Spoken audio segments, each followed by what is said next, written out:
नमस्कार, मैं गुंजन हांडा। Crypto TV में आप सभी का स्वागत है। आइए देखते हैं हेडलाइंस की ओर। अमेरिकी ट्रेजरी सेक्रेटरी जेनेट येलेन ने की क्रिप्टो रेगुलेशंस की मांग। यूएस इन्फ्लेशन डेटा के बाद क्रिप्टो करेंसी में दिखी गिरावट। बिटकॉइन ने किया $29,500 से नीचे ट्रेड। हुओबी ग्लोबल ने DeFi Web3 पर केंद्रित $1 बिलियन इन्वेस्टमेंट आर्म को किया लॉन्च। ऑप्टिमिज्म पर अटैक करने वालों ने लौटाए $17 मिलियन चोरी हुए ओपी टोकन। जैक डॉर्सी की TBD ने की Web3 कॉम्पिटिटर Web5 की घोषणा।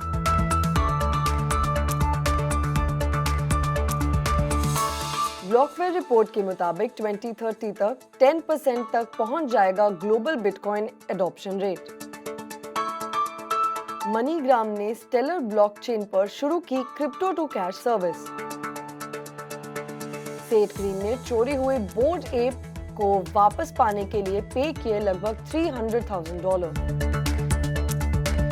ग्रेस्केल के CEO ने कहा, बिटकॉइन में इन्वेस्ट करना चाहते हैं pension fund.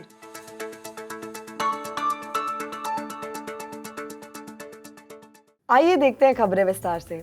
US treasury secretary Janet Yellen के अनुसार रेगुलर सेवर्स के रिटायरमेंट प्लान्स में शामिल करने के लिए क्रिप्टो करेंसी एसेट्स बहुत रिस्क से भरा ऑप्शन है और कांग्रेस को इस रिस्क को दूर करने के लिए कदम उठाना चाहिए।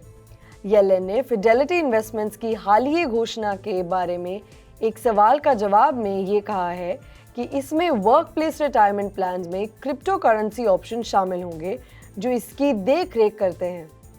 United states department of labour ने भी बिटकॉइन को 401k अकाउंट्स में जमा करने के खिलाफ वार्निंग जारी की है, जो इसकी हॉस्टिलिटी को दर्शाता है।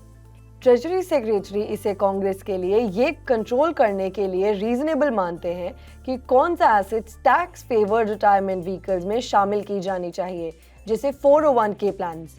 यूएस रिटेल इन्फ्लेशन के डेटा अनएक्सपेक्टेडली 4 डेकेड हाई को छूने के लिए तेजी से बढ़े हैं, जिससे प्राइसेस में बढ़ोतरी को रोकने के लिए फेडरल रिजर्व द्वारा लगातार अग्रेसिव रेट हाइक की आशंकाओं को रिवाइव किया गया, जिसके बाद क्रिप्टो करेंसीज में और ज्यादा गिरावट देखने मिली, जबकि बिटकॉइन को नियर $29,000 ट्रेड करते देखा गया।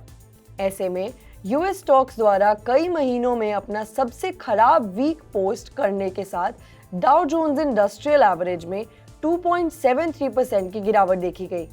S&P 500 2.9% नीचे गिरा, जबकि नैस्डैक कंपोजिट में 3.52% का नुकसान देखने मिला। इन सब के बीच बिटकॉइन ने हाल ही में पिछले 24 घंटों में 2% से ज्यादा की गिरावट के साथ अराउंड $29,200 पर किया ट्रेड, जबकि ईथर ने उसी समय के दौरान 5.5% नीचे जाने के साथ अराउंड $1,600 पर देखा गया। वहीं बाकी मेजर ऑल कॉइन्स भी गिरावट में थे। Digital asset exchange Huobi global ने डिसेंट्रलाइज्ड फाइनेंस या DeFi और Web3 इनिशिएटिव्स पर केंद्रित एक न्यू इन्वेस्टमेंट आर्म शुरू की है, जो वेंचर कैपिटलिस्ट के बीच ब्लॉकचेन इकोनॉमी में बढ़ते इंटरेस्ट को डेमोन्स्ट्रेट करता है। ऐसे में न्यू इन्वेस्टमेंट आर्म, जिसे आईवी ब्लॉक्स कहा जाता है, के पास क्रिप्टो एसेट्स में $1 बिलियन से अधिक का नियंत्रण है। इन फंड्स का इस्तेमाल प्रॉमिसिंग ब्लॉकचेन प्रोजेक्ट्स और उनमें इन्वेस्ट करने के लिए किया जाता है। इतना ही नहीं, आईवी ब्लॉक्स ने फ्राइडे को ये भी घोषणा की है कि क्यूब ब्लॉकचेन पर बिल्ट एक automated market maker Capricorn finance funding receive करने वाला पहला प्रोजेक्ट था। DeFi में कंपनी के दिलचस्पी ऐसे समय में आई है जब इस सेक्टर की टोटल वैल्यू अपने पीक से आधे से ज्यादा नीचे आ गई है।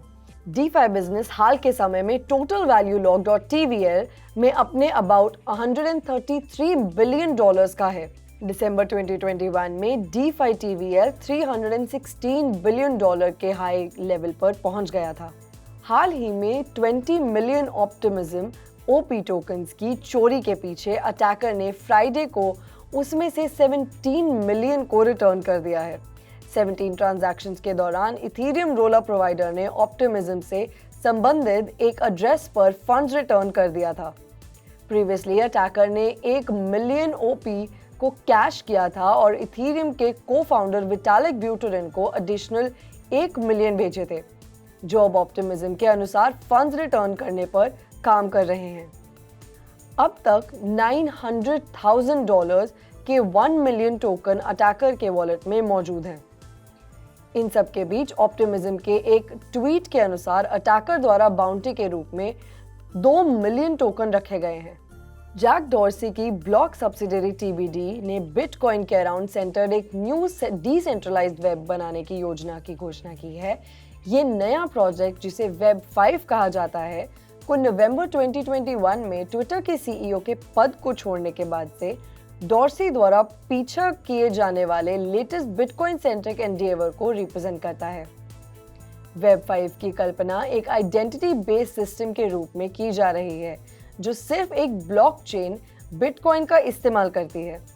ऐसे में एक न्यू वेब डेवलपमेंट मॉडल को आगे बढ़ाने के लिए डॉर्सी की मोटिवेशन उनके इस विश्वास के सामने आई है कि वेब 3 कभी भी असल डिसेंट्रलाइजेशन को अचीव नहीं करेगा। ऐसे में एक न्यू वेब डेवलपमेंट मॉडल को आगे बढ़ाने के लिए डॉर्सी की मोटिवेशन उनके इस विश्वास से सामने आई है कि वेब 3 कभी भी असल डिसेंट्रलाइजेशन को अचीव नहीं करेगा। ब्लॉक CEO ने पब्लिकली वेब 3 को और इसके डेवलपमेंट का समर्थन करने वाले वेंचर कैपिटल कम्युनिटी को क्रिटिसाइज किया है। एक नई रिपोर्ट के अनुसार बिटकॉइन को अपनाना ऑटोमोबाइल्स और इलेक्ट्रिक पावर जैसी पिछली डिसरप्टिव टेक्नोलॉजीज को अपनाने की तुलना में ज़्यादा तेजी से हो सकता है। ऐसे में ग्लोबल लेवल पर 2030 तक 10% तक पहुंचने की संभावना है। अपनी रिपोर्ट में ब्लॉकवेयर इंटेलिजेंस ने कहा है कि ये 2009 के बाद से बिटकॉइन अडॉप्शन की ग्रोथ रेट के साथ साथ automobiles, electric power, smartphone, internet और सोशल मीडिया के साथ 9 पिछली डिसरप्टिव टेक्नोलॉजीज के लिए हिस्टोरिकल अडॉप्शन कर्व की जांच करके इस फोरकास्ट पर पहुंचा है। हालांकि ब्लॉकवेयर रिपोर्ट के ऑथर्स ने जोर देकर कहा है कि अडॉप्शन की भविष्यवाणी करने के लिए इस्तेमाल किया जाने वाला मॉडल इस लेवल पर सिर्फ कंसेप्चुअल था। इस तरह से इसे जोड़ने का मतलब ना तो इन्वेस्टमेंट एडवाइस के रूप में इस्तेमाल किया जाना है और ना ही शॉर्ट टर्म ट्रेडिंग टूल के रूप में, और इसे रिफाइन करना जारी रहेगा। ब्लॉकवेयर इंटेलिजेंस एक बिटकॉइन माइनिंग और ब्लॉकचेन इंफ्रास्ट्रक्चर कंपनी ब्लॉकवेयर सॉल्यूशंस की रिसर्च आर्म है, इसलिए आप उम्मीद कर सकते हैं कि ये अडॉप्शन के मामले में तेज होगा। मनीग्राम पीयर टू पीयर या P2P पेमेंट्स के लिए जानी जाने वाली money transfer company digital wallets के लिए एक on end off ramp service शुरू कर रही है, जिसे डिजिटल वॉलेट कस्टमर्स के लिए फिएट से क्रिप्टो करेंसी के बीच फिर से फिएट के बीच मूव करना आसान हो जाएगा, और वो भी बैंक अकाउंट और क्रेडिट कार्ड की ज़रूरत के बिना। कंपनी एक non profitable development organization Stellar development foundation के साथ पार्टनरशिप में काम कर रही है। सर्विस शुरुआत में चुनिंदा मार्केट्स में प्रोवाइड की जा रही है, जैसे इन देशों में किसी भी मनीग्राम लोकेशन पर कनाडा, केन्या, फिलीपींस और यूएस शामिल हैं। ऐसे में कंपनी ने कहा है कि वे मार्केट्स पर ध्यान केंद्रित कर रही है, क्योंकि वे ऐसे स्थान हैं जहां क्रॉस बॉर्डर ट्रांजैक्शन की हाई वॉल्यूम है। पार्टनरशिप सेटलमेंट प्रोसेस को बदलने पर भी ध्यान केंद्रित करेगी, जो सर्कल के USDC स्टेबल कॉइन का इस्तेमाल करके काम करेगी। जल्द ही सेवा में और वॉलेट्स जोड़े जाएंगे, लेकिन अभी के लिए स्टेलर से जुड़े डिजिटल वॉलेट वाइब्रेंट और लॉबस्टर के यूजर सेवा का इस्तेमाल कर सकते हैं। फिलहाल के लिए बस इतना ही। मैं गुंजन हांडा आपसे विदा लेती हूँ। देखते रहिए क्रिप्टो टीवी।